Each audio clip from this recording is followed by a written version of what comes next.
When people say cute concepts are dying, and they've been saying this recently, maybe a year or two ago, I don't remember when, but even when K-pop stans have been saying that cute concepts are dying, cute concept songs have been released around the time this whole cute concepts are dying has been spread.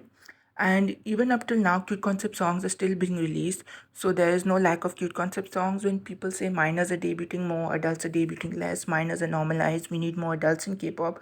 But then I see so many new groups with all adults in them, so many new groups with adults in them, but maybe one or two members have a minor in them, but the minor will turn into an adult a year later, a couple of months later, or maybe like 2 years later after the debut or whatever, like that. And it's very less in groups to see an actual minor in them that will turn into a fully grown adult 3 years later, 4 years later, 5 years later, etc. like that. And when people say bring back sexy concepts, but sexy concepts cannot be brought back because there are a lot of minors in K-pop and minors are debuting more and this and that and this and that. And as I said, I've seen so many adults in K-pop more than minors, and adults actually debut more than minors, that we just need consenting adults who are willing to do the sexy concept to bring it back, because adults debut more and we can bring back the sexy concept. So I don't understand what K-pop stands look at that is so different from my viewing of K-pop, because K-pop stands say these things, and it just makes me wonder how both of us look at K-pop. But my K-pop viewing is more different than theirs, only because I try to, bring facts over fiction just by sharing groups that don't really get noticed.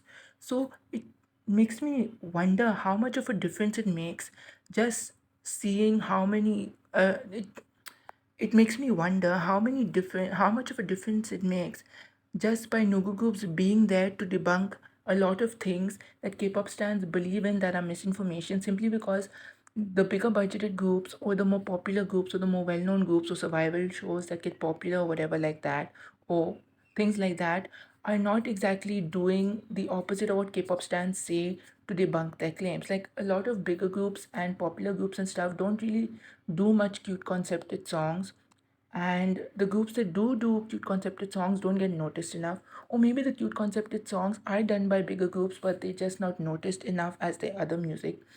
And then there's groups like IVE and New Jeans, and groups like these, Baby Monster, that are literally quite popular. And then there are survival shows also that are quite popular, or that are known amongst K-pop stans, that have minors in them. So it gives K-pop stans the idea that minors are debuting more. But like, two or three groups don't really make up the whole industry. So it just makes me wonder how Nugu groups are there in K-pop and they can literally debunk any sort of misinformation that gets spread. One moment a misinformation is spread, another moment I can use a Nugu group or a couple of Nugu groups to debunk the claim, because there's so many groups in K-pop that can, debunk a lot of misinformation. Like, boy groups only do dark and noise music, or for gen like vocals, or what else?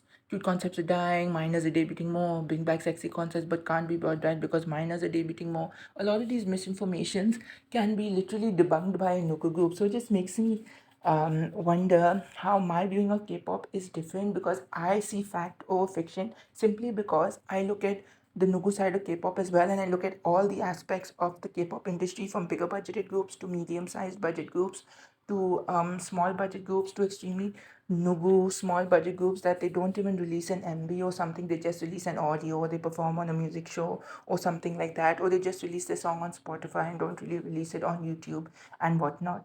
So it's like my viewing of K-pop is so different from others, because I look at all aspects of K-pop and then I try to, bring fact over fiction, and it's like literally so interesting to me.